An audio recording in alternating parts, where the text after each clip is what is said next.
My friend dared me to make a complex game, but you know me, I had to go extra. So I said, screw this, I'll make a game in 3 days for you.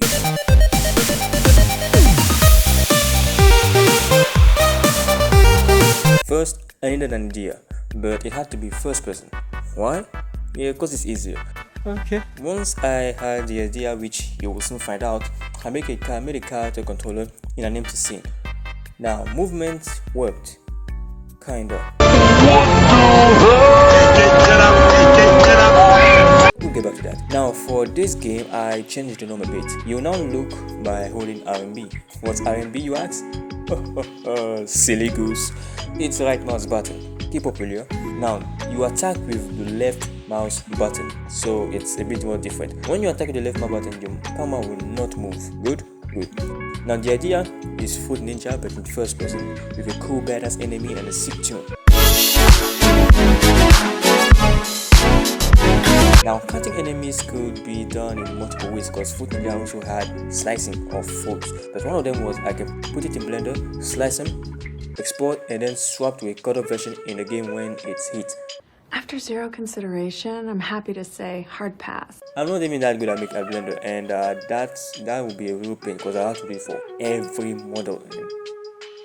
Yeah, no, I'm not doing that. The next option is dynamic mesh cutting, which means cutting the stuff in real time, like Metal Gear Rising.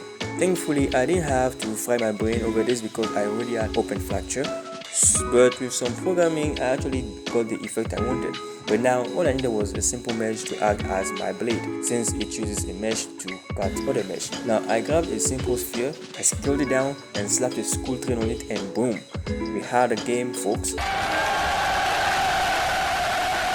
Pretty good for so far, and that was just what, one and a half day. Okay, let's continue. Next, I added some effect for the slicing, and moved on to the enemies. I made one to chase the player, and after that I gave him a gun because, well, that's cooler. And I also made a variant of him that uses an axe, which I probably don't have the footage of that. And that was it for the enemy. Now, traps. The traps. I made a spinning blade with Pro Builder and added another one that picks out and slices. That's the variant. I called that one the Pickaboos. Then there's a laser gate that shuts off when a switch is destroyed. That is, once you destroy the switch, the laser gate just deactivates.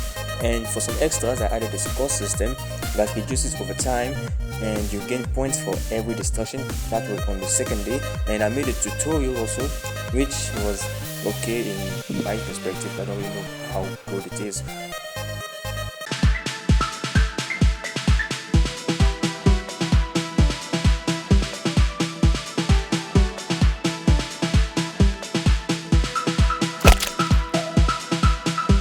But I didn't really fully build the main menu because I ran out of time. But the ending screen was not that bad. I mean, you have a simple ending when you complete the level, and the score also did its job. It really did not have another problem with that because I took it straight from Merc, which is the game I'm currently working on. But so far, so good.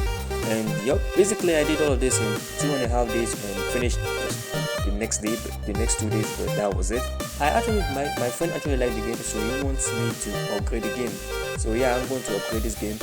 But for now, I'm trying to release a demo for this game, and you will see this demo very soon. Until then, Neo Desu signing off.